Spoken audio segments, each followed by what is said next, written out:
इसी जब हम आगे बढ़ते हैं तो एक और हमारे सामने एक नाम आता है नरूजी सौदा का। नरूजी सौदा का हमारे लिए इतना गौरव की बात है कि जब महाराणा राज सिंह थे उदयपुर, तो जो राज सिंह जी ने चारुमती के साथ शादी की और शादी करके वो उदयपुर आए। उदयपुर आने के बाद में औरंगजेब ने अपने सेनापति रोहिल खां के नेतृत्व में उदयपुर पर सेना भेजी। जब महाराणा राज सिंह जी को उनके हितैषियों ने, उनके जो शुभचिंतक थे, उन्होंने सलाह दी कि भी आप यहाँ से किसी सुरक्षित स्थान पर चले जाए, मुगलों की सेना बहुत ज़्यादा है, तो उदयपुर का किला एक बार आप खाली कर दें, कहीं सुरक्षित स्थान पर चले जाए। वो जाने लगे तो उनके साथ उनके कुटुंबिक आदमी थे या अन्य जो वीर थे वो भी जाने लगे। जब नरूजी सौदा को भी कहा गया कि वारट जी आप भी सुरक्षित स्थान पर चले, तो उन्होंने कहा कि भी मैं यहाँ का पोल वारट हूँ, यानी इस पोल का रक्षक हूँ मैं, और इस पोल को मैं अकेली नहीं छोड़ सकता, इसको मैं लावारिस नहीं छोड़ सकता, मैं इसका वारिस हूँ, क्योंकि यहाँ इस पोल के कारण ही मेरा इस उदयपुर की धरती पर इतना सम्मान है। तो मैं इस पोल को ऐसे रोते हुए, बिलखते हुए या उदासीनता की स्थिति में या डरपोक की स्थिति में मैं इसको नहीं छोड़ सकता। वो उस पोल के रक्षक रहे और उस पोल की रक्षा और जगदीश का जो मंदिर है, उसे दाने राव का मंदिर कहते हैं, उस दाने राव के मंदिर की रक्षा वो उस युद्ध में लड़े। जब उनका शीश कट गया तो उनकी धड़ जूझती रही। किसी कवि ने लिखा है कि उदियापुर बदियो अमरावत किलमा सो भारत कियो दत्त ले तो जन ही दरवाजे दरवाजे जन शीश दियो। वहीं वो नरूजी सौदा लड़ते हुए वीर गति को प्राप्त हुए। उनका वहाँ देवल भी बना हुआ है, उनके स्तंभ भी लगा हुआ है, उनका शिलालेख भी लगा हुआ है। तो ये भी हमारे लिए बड़े गौरव की बात है। और जब हम कुछ नामों को छोड़कर कुछ प्रमुख नामों पर आते हैं तो उसी औरंगजेब के थोड़ा आगे हमारे सामने एक नाम बड़ा आता है, या औरंगजेब के इसी कालक्रम की मैं बात करूं तो दो नाम हमारे सामने और उभर कर आते हैं। एक तो महेश दास आढ़ा का और एक महेश दास जी रत्नू का। महेश दास जी रत्नू का मैं इसलिए यहाँ उल्लेख कर रहा हूँ कि जब औरंगजेब ने काशी मंदिर पर आक्रमण किया तो वहाँ राठौड़ों की जो सेना थी उस सेना में महेश दास जी भी थे। जब उन्हें ये पता चला कि भी औरंगजेब के कुछ मुसलमान, उनके जो सिपाही काशी मंदिर को तोड़ने के लिए जा रहे हैं, तो उन्होंने उस सेना का साथ छोड़कर वो शिव मंदिर की महेश दास आढ़ा और महेश रत्नू उस शिव मंदिर की रक्षा वहाँ जाकर खड़े हो गए। मुगलों के साथ वो लड़े और दोनों चारण उस शिव मंदिर की रक्षा, काशी विश्वनाथ के मंदिर की रक्षा लड़कर वीर गति को प्राप्त हुए।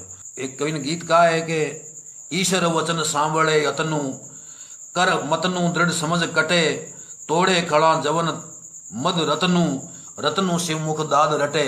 यानी महेश दास रत्नों को लड़ते हुए महेश ने स्वयं दाद दी कि मैं कुछ कर नहीं सका, हे महेश तूने मेरी रक्षा अपने प्राण न्यौछावर करके अपने जीवन को सार्थक किया। रत्नु शिव मुख दाद रटे, यानी उसको धन्य दिया। उसके बाद भी हम थोड़ा सी छोड़ के कुछ प्रमुख नामों पर आते हैं तो हमारे सामने दो तीन नाम प्रमुखता से आते हैं। एक तो दलपत बारट का आता है, एक रघुनाथ बारट का आता है, गिरधर दास जी मथानिया का आता है। दलपत जी बारट तो हमारे लिए इतने गौरव का विषय है कि वो जिस धरती से उन्हें देश निकाला दिया गया उसी धरती के या उसी शासकों की तरफ से उन्होंने लड़ते हुए वीर गति प्राप्त की। जब उन्होंने जोधपुर के शासक भगत सिंह जी जो अपने पिता के हंता थे और उन्होंने अपने जो चामुंडा के मंदिर में उन्होंने पांडे का बलिदान दिया और वहाँ उनके पास जितने लोग खड़े थे उन्होंने खमा खमा कह के उनको प्रोत्साहन दिया, उनकी प्रशंसा की। लेकिन दलपत जी बोले नहीं। उन्हें पूछा गया कि आप बोल नहीं रहे हो, ऐसी इस बलिदान में कोई कमी रही या मैं बराबर कुछ कर नहीं पाया, क्या कारण रहा? तो उन्होंने कहा कि भी जिस हाथ से बाप कट सकता है वो भगत हो वाही भगत अन वाकी वा तरवार बाप कटे जन बाहु वहाँ भैंसेरो की बार। जिस हाथ से बाप कट सकता है उस हाथ से भैंसा कटना कोई महत्वपूर्ण नहीं है। तो उन्हें जब देश निकाला दिया गया तो बीकानेर आ गई महाराजा गज सिंह जी के पास। लेकिन जब उन्हें पता चला कि भगत सिंह के लड़के विजय सिंह पर मराठा ने आक्रमण किया है और उनका मराठों की तरफ से जो उनका फ्रांसीसी सेनापति है ड्यूक, वो बड़ा तोपची है, तो महेश दास के नेतृत्व में जो सेना जोधपुर के महाराजा विजय सिंह जी ने भेजी। दलपत जी को बीकानेर रहते हुए पता चला कि भी जोधपुर पर संकट आ गया है और यहाँ अब मेरा रहना सुरक्षित नहीं है, क्योंकि हर व्यक्ति का नैतिक कर्तव्य होता है कि मातृभूमि पर संकट आए तो वो आराम से नहीं बैठे, देश की रक्षा के लिए अपने प्राण दे। तो जब जाने लगे तो उनके साथ उनके छोटे भाई का एक बेटा भी था विजयकरण, वो दोनों बाप बेटे उस युद्ध में जाने लगे। तो किसी लोगों ने कहा कि भाई आपको तो जोधपुर की धरती से देश निकाला हुआ है, आप वहाँ जाके क्या करेंगे? तो उन्होंने कहा कि देश निकाला मुझे रहने के लिए दिए गए, मैं वहाँ रह नहीं सकता, लेकिन देश की धरती के लिए मैं मर तो सकता ही हूँ। तो वहाँ वो दोनों गए। दलपत जी की तो इतनी उज्जवल वंश परंपरा रही कि कुंडली में एक छपे में मिलता है कि काके आस करन देह छाड़ी डिगरण ने निज पितु जगन्नाथ वो मृत गाया हरण है समर चंद शील वे रतन विष खाय रहाणो बल्लण सेवा भूप साथ रहियो सेवाणो। ये इनके जो पूर्वज थे, चाहे उनके काका आसकरण जी थे, चाहे उनके पिता जगन्नाथ जी थे, चाहे उनके पूर्वज चांदा जी थे, चाहे उनके पूर्वज रतनदास जी थे, चाहे उनके पूर्वज सांडल जी थे, चाहे उनके पूर्वज अक्खा जी थे, चाहे उनके पूर्वज भाणा जी थे, सभी के सभी बलिदानी वीर थे। यानी गायों की रक्षा, मातृभूमि की रक्षा, अपने स्वामियों की रक्षा, इन वीरों ने समय पर बलिदान दिए। तो कवि ने कहा कि भाई आपने उन वीरों की जो उज्जवल परंपरा थी, उस उज्जवल परंपरा को और उज्जवल किया मेड़ते की धरती में बलिदान देकर, दला भलो मरण पर्व देखियो। यानी आपने उस पर्व को उज्जवल कर दिया, उस पर्व को आपने सार्थक कर दिया लड़के। मैं थोड़े नाम और छोड़ के मैं आगे आ रहा हूँ कि और हमारे इस कालक्रम में कौन कौन से ऐसे नाम थे जो प्रमुख रूप से हम आज आपसे मैं साझा कर सकूं।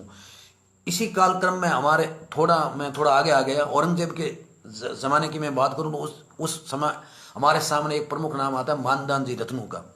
मानदान जी रत्नू बीकानेर के शासक महाराजा करण सिंह जी, जिन्हें जय जंगलधर पातशाह की उपाधि थी, जिन्होंने आतताई औरंगजेब के जाजों को तोड़ा। जब औरंगजेब ने यह विचार कर लिया कि मैं सभी देशी रियासतों के शासकों का धर्म परिवर्तन करके पूरी प्रजा का धर्म परिवर्तन करवा दूंगा, जब महाराजा करण सिंह जी को ऐसा पता चला तो सबसे पहले उन्होंने आतताई औरंगजेब की जहाज़ों पर कमाड़ा चलाए और जहाज को टुकड़े टुकड़े कर दिए। उनके साथ थे मानदान जी रत्नू, जो सरवा के रत्नू थे। फिर बीकानेर की तरफ आ गए और महाराजा करण सिंह की सेवा में रहने लगे। जब दक्षिण में महाराजा करण सिंह जी थे तो उन पर एक साथ 5 यवनों ने हमला किया। उन 5 को मार कर मानदान जी ने वीर गति प्राप्त की। तो फिर महाराजा करण सिंह जी ने उनके वंशजों को दांतली गाम देकर सम्मानित किया। किसी कवि ने लिखा है कि भारी तेगा किया भल 5 जवन एक पात दाखा रतनु दांतली इड़ जेते अखियात। भारी तेगा किया भल 5 जवन एक पात दाखा रतनु दांतली इड़ जेते अखियात। रतनु कीधा रीतरा भल तेगा पंच भाव शोभा रखी सूर में इड़ पर अमर नाम। यानी उन्होंने 5 यवनों को मारकर अपने स्वामी करण सिंह जी की रक्षा वीर गति प्राप्त की। फिर उनके वंशजों को दांतली गाम देकर महाराजा करण सिंह जी ने सम्मानित किया। ये भी हमारे लिए गौरव का विषय है। जब हम मतीरे की राड़ की तरफ आते हैं, जो इन्हीं महाराजा करण सिंह जी के और अमर सिंह जी के बीच में हुआ, तो इस लड़ाई में भी नागौर की तरफ से चांदाजी बारट और उनके काका राजसी बारट अमर सिंह जी की तरफ से लड़कर वीर गति को प्राप्त है। चांदा जी तो अपना गोना लेकर, वो सीलवा उन्होंने शादी की थी और अपना गोना लेकर वो अपने गांव की तरफ जा रहे थे। जब उन्होंने बीकानेर और नागौर की सीमा पर उन्होंने देखा कि दोनों तरफ से सेना खड़ी है और लड़ने के लिए आतुर है, तो उन्होंने कारण पूछा। तो उन्होंने बताया कि भाई ये मतीरा वो नागौर की धरती में उग गया और फल है वो बीकानेर की धरती की तरफ जा रहा है। दोनों में ये विवाद है कि भाई वो कह रहा मतीरा मेरा और वो कह रहा मेरा मतीरा है। फिर मतीरे की लड़ाई हुई तो चांदा जी ने कहा भाई एक मतीरा ये तो साड़िया का खज है, एक मतीरे के लिए आप इतने राजपूत लड़के मर जाओ, ये अच्छी बात नहीं है। तो उन्होंने कहा बाजी साहब गोना लेकर आए, आपको मृत्यु का भय लगता है क्योंकि आपको लगता है कि मुझे नागौर की तरफ से युद्ध करना पड़ेगा, मैं जीऊँगा कि नहीं जीऊँगा, संसारिक सुख भोग पाऊँगा कि नहीं भोग पाऊँगा, इसलिए आप ऐसी कायरा ने सलाह दे रहे हैं। तो वो तो बड़े स्वाभिमानी थे, उन्होंने कहा कि भाई अब तो मैं आपको ये सलाह दे रहा था, लेकिन अब मैं इस युद्ध में मरूंगा, अब इस युद्ध में मैं अपने प्राण दे दूंगा। और उन्होंने चांदाजी बारठ ने और राजसिंह बारठ ने दोनों ने उस युद्ध में वीर गति प्राप्त की। तो किन्हीं कवि ने कहा है कि दाढ़ी दाढ़ाड़े चांदे चेहरा ही नहीं, यानी उनकी दाढ़ी भी उन्होंने चेहरा ही नहीं थी, बड़े किशोर हुए थे। दाढ़ी दाढ़ाड़े चांदे चेहरा ही नहीं, बाढ़ी बाढ़ाड़े दुजड़े मोंडा दे देवत, दाढ़ी दाढ़ाड़े चांदे चेहरा ही नहीं, आ तो बाढ़ी बाढ़ाड़े दुजड़े मोंडा दे देवत। गोना करके गए, यानी आदमी भटक सकता है। घाटी चढ़े हिलो कियो न हिले पाड़ी हल, लाज कहे मर जीवड़ान वह कहे घर हल, यानी वह यानी उम्र तो कह रही है कि घर की तरफ चलो, लेकिन लज्जा कह रही है कि मृत्यु को प्राप्त हो। तो घाटी चढ़े हिले कियो न हिले पाड़ी हल, लाज कहे मर जीवड़ान वह कहे घर हल। जिनको लाज प्यारी थी वो अपने स्वामी की रक्षा, अपने देश की रक्षा, या अन्य जब आगत संकट थे या आपत संकट जो आए उन सब की निवारण अपने प्राण अर्पित कर दिए। मैं थोड़ा यूं आगे आ गया था, मैं बात मेड़ता की लड़ाई की कर रहा था, या मेड़ता की लड़ाई से पहले अहमदाबाद की जो लड़ाई हुई उसमें भी कई चारणों ने भाग लिया। उसमें रघुनाथ जी बारठ ने भाग लिया, मुकुंदास जी ददवाड़िया ने भाग लिया, कई लोगों ने उसमें भाग लिया। मुकुंदास जी ने लिया, रघुनाथ जी ने भी लिया। लड़े जस राज तणो रघुनाथ, कवि कर्णिदास जी लिखते हैं उस युद्ध में कि लड़े जस राज तणो रघुनाथ। यही रघुनाथ जी जब मेड़ता की लड़ाई हुई, जो अभी मैं बात कर रहा था कि भी मेड़ता में लड़ाई हुई, और दलपत जी बारठ इंदोकली के थे और रघुनाथ जी बारठ मोर टौका के थे। मोर टौका के रघुनाथ जी उस युद्ध में लड़े और उनका शीश कट गया। शीश कटने के बाद वो वीर धड़ उनकी जूझती रही, धड़ पड़ी, और तो मेड़ते में उनका जो शीश कटा वो धड़ लड़ता रहा।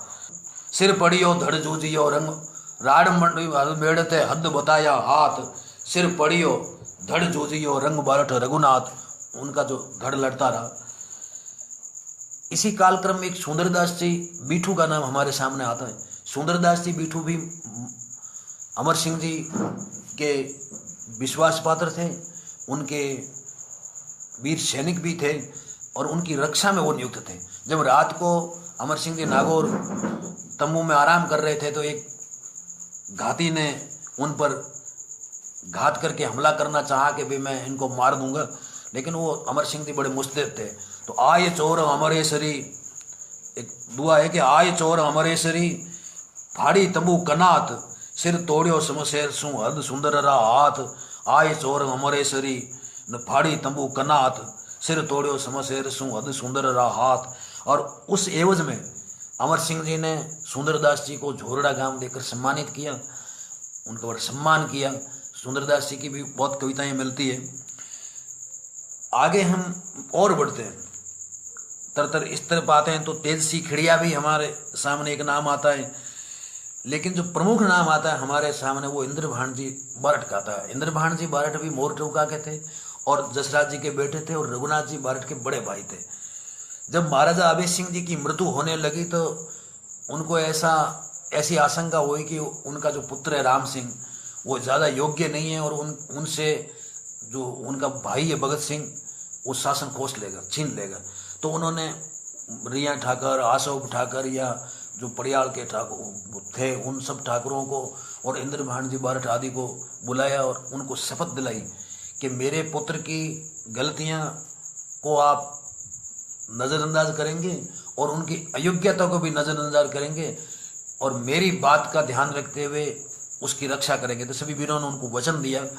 लेकिन जब राम सिंह से सत्ता छीन ली गई और उन पर आक्रमण हुआ भगत सिंह जी के नेतृत्व में, भगत सिंह जी के साथ भी उन लड़ने वालों में कर्णिदास जी बहुत प्रमुख नाम थे, वो भी बारठ थे। और राम सिंह जी की तरफ से लड़ने वालों में प्रमुख नाम थे, वो उनका नाम था इंद्रभान। वो उस युद्ध में बड़ी वीरता के साथ लड़े। किसी कवि ने कहा है कि जसावत कायरो पणो न जनावे, फरू के बायरो जते फुरना, कि जब तक उनकी नकतूणियों में सांस है, जब तक श्वासा आ रही है, तो जसराज का पुत्र कायरता नहीं लाएगा, बड़ी वीरता के साथ लड़ेगा। और हम आगे आते हैं थोड़ा अगर हम आगे आते हैं अहमदाबाद की लड़ाई, तो मैंने आपसे बात ही की उसमें खेत सी सांधू उसमें लड़े, बगता जी खिड़िया उसमें लड़े, अमरा जी हानिया उसमें लड़े, नवल जी मेहारिया उसमें लड़े, मुकंदास जी ददवाड़िया लड़े, रुगनाथ बारठ लड़े, इनके साथ और भी कई योद्धा लड़े। लेकिन मैं इससे आगे आ रहा हूँ। ये बात तो मैंने आपसे साझा कर ही ली। मेड़ता की लड़ाई में मैंने आपसे की, उसमें पद्मा जी भी लड़े, रुगनाथ बारठ भी लड़े, ये भी मैंने आपसे बात कही। दलपत बारठ भी लड़े, उनके जो वंश परंपरा थी उनका भी मैंने आपको थोड़ा थोड़ा यूँ परिचय दिया मैंने। मराठों ने हमारे इस राजस्थान पर कई बार आक्रमण किया, तो उसमें भी चंडावल ठाकर के साथ शिव के जो सेंसकरण जी थे या तेजकरण जी सांधु थे, बड़ी वीरता के साथ लड़े। उनके गीत उपलब्ध है हमारे सामने रेफरेंस के रूप में, वो भी बड़ी वीरता के साथ लड़ रहे। लेकिन अंग्रेजों के ज़माने में जो हमारे सामने जो मुख्य नाम हमारे सामने गर्व के साथ जिस नाम को हम ले सकते हैं वो गिरिवर्धन जी सांधु का आता है। बडलू में विद्रोही सेना और अंग्रेजों के बीच में लड़ाई हुई। उस लड़ाई में जो वीरता की डींगे हाँक रहे थे या वीरता का जो डिडोरा पीट रहे थे वो भाग गए, लेकिन गिरिवर्धन जी सांधु बड़ी मुस्तैदी के साथ इस युद्ध में लड़े। किसी कवि ने कहा है कि नर दूजा तो नाटका तरवर पत्ता तैम, अरे सांधु तू रही हो सदर गिरवर गिरवर जय। तो गिरिवर्धन जी सांधु जो अंग्रेजों से टक्कर लेगी उस युद्ध में, उस योद्धाओं की श्रृंखला में हमारे सामने ऐसा हमारा नाम है जिस पर हम गर्व कर सकते हैं। भदोरा के सांधु थे, कवि भी थे और बड़े वीर थे। आगे हम बढ़ते हैं। मैं कुछ अब नामों का ही आपके सामने यूं उल्लेख करके इस बात को विराम दूंगा। उससे पहले मैं आपसे दो नाम और साझा करना चाहूँगा। एक नाम है, दोनों ही नाम कुशल जी रत्नों के, दोनों अलग अलग गांवों के थे। तो उन्होंने कहा कि एक तो कुशल जी रत्नू थे जिल्याचारणवास के, नाथा जी रत्नू के पुत्र थे, और दूसरे कुशल जी थे चौपासनी गांव के, वो उग्रा जी रत्नू के पुत्र थे। मैं पहले कुशल जी रत्नू जिल्याचारणवास की बात आपसे साझा कर रहा हूँ कि वो घोड़ों के व्यापारी थे और घोड़े बेचते हुए जब वापिस आए तो सांझ के समय में कुड़की के किले में वो रुके। कुड़की के किले में रुके, वहाँ उन्होंने भोजन किया और फिर उनको आराम के लिए कह दिया गया। इधर जोधपुर के तत्कालीन जो शासक थे उन्होंने कुड़की के किले को घेर लिया। जब वहाँ के ठाकुर और ठाकुर के हितैषियों को ऐसा पता चला कि कुड़की का किला घेर लिया गया है, तो उन्होंने कुशल जी रत्नू अब आक्रमण होगा और हम बच पाएंगे कि नहीं बच पाएंगे, किले की रक्षा कर पाएंगे कि नहीं कर पाएंगे, हम किसी निर्दोष को हमारे लिए संकट में नहीं डाल सकते। तो कुशल जी ने कहा कि भाई मेरा तो नियम है, जहाँ मैं भोजन कर लेता हूँ, मैं जहाँ नमक खा लेता हूँ, जिसका मैं नमक खाता हूँ उसको मैं संकट में अकेला नहीं छोड़ता, उसके लिए मैं लड़ता हूँ, ये मेरा नियम है। तो अब जो संकट आ गया है तो मैं आपको छोड़ नहीं सकता। तो उन्होंने कहा कौन, आप आराम से जा सकते हैं।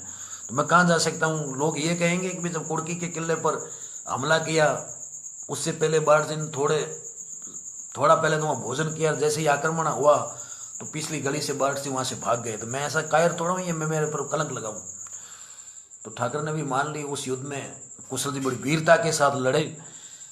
उनका सिर गढ़ में पड़ा, वो गुड़ में पूजा जाता है, आज भी उस गढ़ में वो सिर पूजा जाता है।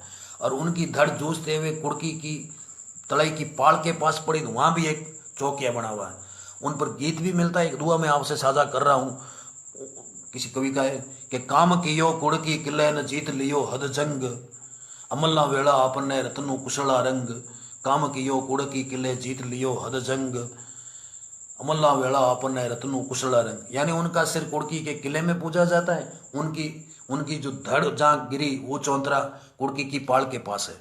तो कुशल जी रत्नू प्रथम। दूसरे कुशल जी रत्नू हुए महाराजा मान सिंह जी के जमाने में। वैसे दोनों करीब करीब समकालीन थे।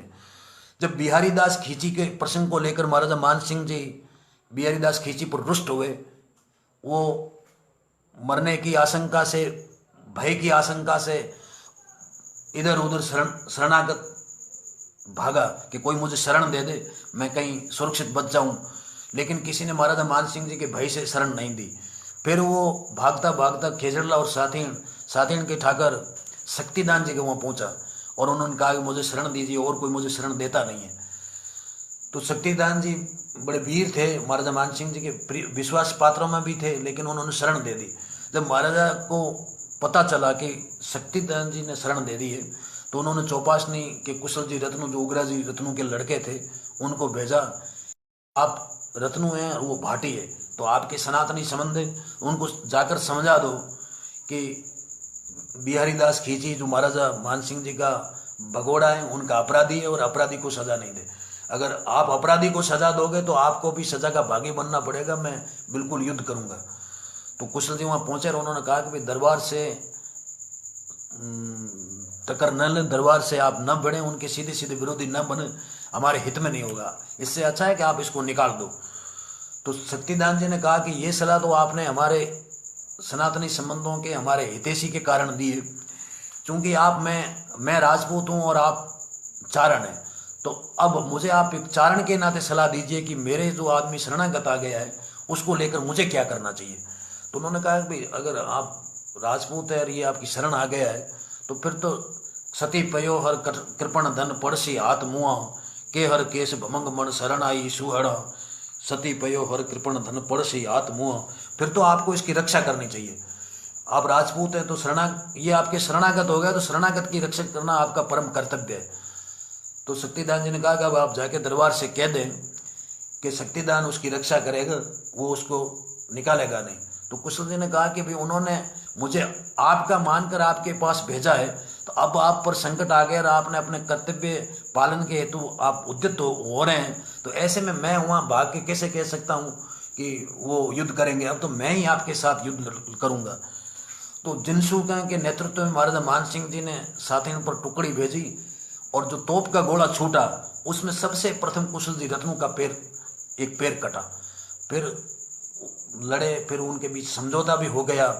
महाराजा ने शक्तिदान जी के गांव या उनकी जागीरी कायम रखी, लेकिन कुशल जी रत्नु को जो वासनी दे रखी थी या ये उनको दूसरा जो गांव दे रखा था उन्होंने जब्त कर लिया। उनका गांव वापस नहीं छूटा, लेकिन उन्होंने उसकी परवाह नहीं की।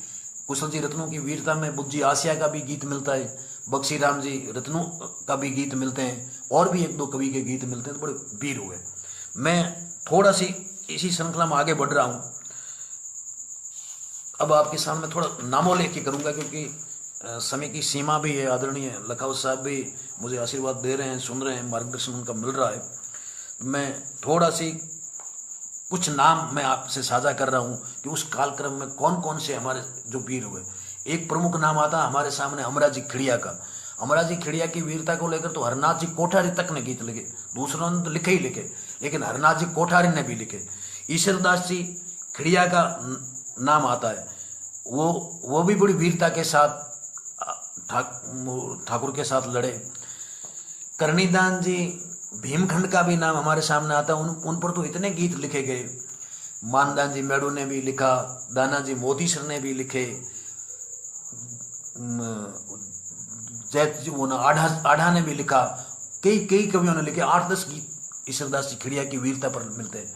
करनीदान जी भीमखंड पर भी मिलते हैं। सुंदरदास जी ददवाड़िया जो बलुंदा के थे उन पर भी गीत मिलते हैं, वो भी वीरता के साथ लड़े। और करनीदान जी खिड़िया जो एकलगढ़ के थे और एकलगढ़ पर लुटेरों ने जो आक्रमण किया, वो गांव की गायों का और वहाँ के वो जो हरण करके ले गए, तो वो बड़ी वीरता के साथ लड़े। भवानी सिंह जी लिखा, वो गीत भी हमें मिलते हैं। इस बात को मैं आगे लेते मैं आपके थोड़ा सी मैं और 5-10 आपसे नाम साझा कर रहा हूँ। मालाजी सांधो ने भी युद्ध में वीर गति प्राप्त की। जब किला रायमलोत पर सिवाने में उदय सिंह ने आक्रमण किया, उस वक्त शंकरदास जी जो जुड़िया के लाड़स थे, कल्ला जी के नेतृत्व में युद्ध लड़ा। कल्ला जी की ओर से लड़ते हुए उन्होंने वीर गति प्राप्त की। बारठ जालप ने वीर गति प्राप्त की, जीवाजी बारठ ने वीर गति प्राप्त की, चोलाजी बारठ ने युद्ध में वीर गति प्राप्त की, सांधु सूरजमल नाथावत ने युद्ध में वीर गति प्राप्त की, और चारण ईश्वर ने युद्ध में वीर गति प्राप्त की, सांधु जोगीदास ने वीर गति में की, बीठू गोविंद माधावत भी वीर लड़ते हुए वीर गति प्राप्त हुए। खिड़िया जादूराम का मैं नाम एक और आपसे थोड़ी विस्तार से साझा कर रहा हूँ।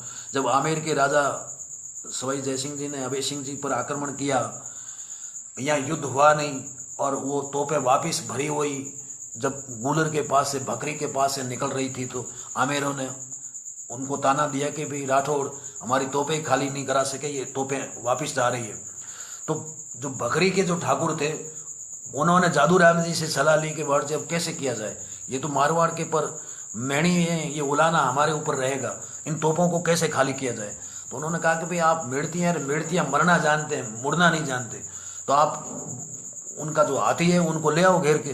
वो हाथी बकरी के गढ़ में ले आए गए, फिर वो युद्ध लड़ा, और उस युद्ध में जादू राम जी खिड़िया, जो कृपा राम जी के भाई थे, जगराम जी खिड़िया के पुत्र थे, उस युद्ध में उन्होंने सबसे पहले वीर गति प्राप्त की, और बकरी के गढ़ के आगे उनका शीश पड़ा, और शीश पड़ने के बाद उनकी धड़ जूझती रही। खिड़िए बाही खाग जुद बेड़ा जगराम वत, झुक झुक नाके जाल अधपतिया अकबक हुए, वो उनकी धड़ जूझती रही। फिर जब युद्ध समाप्त हुआ तो उनका चौंतरा वहाँ के जो बकरी के तत्कालीन ठाकुर थे उन्होंने स्थापित करवाया, और आज भी वो जूझार के रूप में बकरी में पूजे जाते हैं। ऐसे और भी हमारे सामने नाम है जो आते हैं, लेकिन जो इधर मैं बढ़ रहा हूं तो सबसे जो प्रमुख नाम में महाराजा मानसिंह जी ने जो उल्लेखित किए हैं, जो जालोर का घेरा हुआ, और उस घेरे में बड़े बड़े जो वहाँ महाराजा मानसिंह जी के सौजाती जो हितैषी थे वो उस युद्ध में भाग छूटे। और महाराजा मानसिंह जी ने स्वयं कहा है कि ठोड़ ठोड़ त्रिंबक ठह ठैया बड़ भैया पग रोप भव, बाली लाज तजे कह भैया अन सतर जद रैया सकव। यानी ये जो लाज प्रिय है, उस लाज को छोड़ के जो बड़े बड़े लोग थे, जब त्रिमाणे घुरी युद्ध के नगारे बजे तो यहाँ से पड़ छूटे। लेकिन ऐसी विषम समय में भी, ऐसे संकट के समय में भी मेरे साथ 17 चारण बड़ी दृढ़ता के साथ डटे रहे, वो कहीं नहीं गए। उन्होंने कहा कि सुध जुगतो वण सूर पीतलो हरियंद सांदू, बारठ भैरू दान दान उम्बो वड नांदू, इंदो कुशलो मेघ मया रामो रतनु रग, एक पन्नो आसियो नवल लालस कवियो नग, गाडन भोप किड़िया उभे अन केहर साहेब कारणा, जोधान किले पायो सुदर्शन चवड़े एते चारण। यानी ये 17 चारण उस वक्त महाराजा मानसिंह के पास रहे थे, वो बड़े संकट में थे। उनके पास न तो शारीरिक बल था न मानसिक बल था, उनका आत्मबल भी डगमगाया हुआ था। लेकिन उनके आत्मबल को दृढ़ रखने के लिए, उनके स्वाभिमान को दृढ़ रखने के लिए 17 चारणों ने जो त्याग किया, उनके कंधे से कंधा मिलाकर उनके साथ रहे। फिर जब महाराजा मानसिंह सुव्यवस्थित रूप से जोधपुर पर स्थापित हो गए तो उन्होंने उन 17 ही चारणों को बुलाकर सम्मान के साथ उनका सम्मान बढ़ाया। और भी चाहे हम आगे बढ़ते हैं, वर्तमान तक आते हैं, तो वर्तमान तक के युद्धों में भी देवल का भी नाम आता है वर्तमान में। लेकिन मैं मध्यकाल तक की अभी बात कर रहा हूँ कि मध्यकाल में ये हमारे लिए बड़े गौरव की बात है कि हम उन वीरों का न तो लेखा जोखा कर पाए, न विधिवत रूप से, न हम उनके गीतों का संग्रह कर पाए, न उनके नामों का संग्रह कर पाए। ये हमारे लिए बड़े गौरव का विषय है कि आज तक जितने भी राजस्थानी वीर गीत संग्रह छपे हो, चाहे किसी भी आदमी ने संपादित किए हो, लेकिन मैं बड़े खेद के साथ इस बात को आपसे साझा कर रहा हूँ कि वीर गीतों में जिन लोगों ने उन वीरों के साथ युद्ध किया, तो एक वीर का तो उस वीर गीत के संग्रह में आप गीत संग्रहित हुआ है, लेकिन उसी युद्ध में जिस दूसरे चारण वीर ने उस युद्ध में भाग लिया, उस वीर गीत को हम उस गीत संग्रह में स्थान नहीं दे रहे। तो कहीं न कहीं हमारी उस छोटी मानसिकता का भी पता चलता है कि वीर गीत का संग्रह करते हुए हमने वीरों को श्रेणियों में बांटा। ये हमारा बिना किसी पूर्वाग्रह के हमारा वर्तमान में ये नैतिक कर्तव्य बनता है कि उन चारण वीरों का हम एक संकलन तैयार करें, एक पुस्तक तैयार करें, जिन्होंने मान लो 11वीं 12वीं शताब्दी से लेकर वर्तमान 21वीं शताब्दी तक मातृभूमि की रक्षा, विभिन्न युद्धों या तत्कालीन जो परिस्थितियों में युद्ध लड़े गए, चाहे वो स्वामी की रक्षा लड़े गए, चाहे स्त्री की रक्षा लड़े गए, चाहे गो रक्षा लड़े गए, बाबूजी की पड़े चारण 15 चारण पड़े। और तो विभिन्न युद्धों में जो चारणों ने भाग लिया, उस वीरों का न तो हम संकलन कर पाए, न विधिवत रूप से हम जनता तक वो नाम संप्रेषित कर पाए कि चारण न केवल कलम के धनी थे, वो कृपाण के भी उतनी ही प्रखरता के साथ उसके धनी थे। दोनों हाथों ने उन्होंने सिद्ध हस्ता से चलाए, एक हाथ से उन्होंने कलम चलाई और दूसरे हाथ से कृपाण चलाई। आपने मुझे अमूल्य समय दिया, बराबर आपने मुझे समय दिया, आदरणीय देवीदास जी ने, लखावत साहब ने, और भी ये कुमेर साहब वगैरह सुन रहे हैं। मैं आप सभी का हार्दिक आभार व्यक्त करता हूँ। और मेरी इसमें कुछ यूँ त्रुटियाँ रह गई या मुझे कुछ अगले मैं आपसे इस पेज के माध्यम से एक बात और आपसे साझा कर रहा हूँ। अभी मैंने संक्षेप में नाम बताया। इस अगला जब कभी चारण शक्ति पेज पर मुझे यह अवसर उपलब्ध करवाया जाएगा तो मैं कुछ और वीरों के गीत भी मेरे पास है संग्रह किए हुए, और उनकी कुछ गौरवमय कथाएं भी है।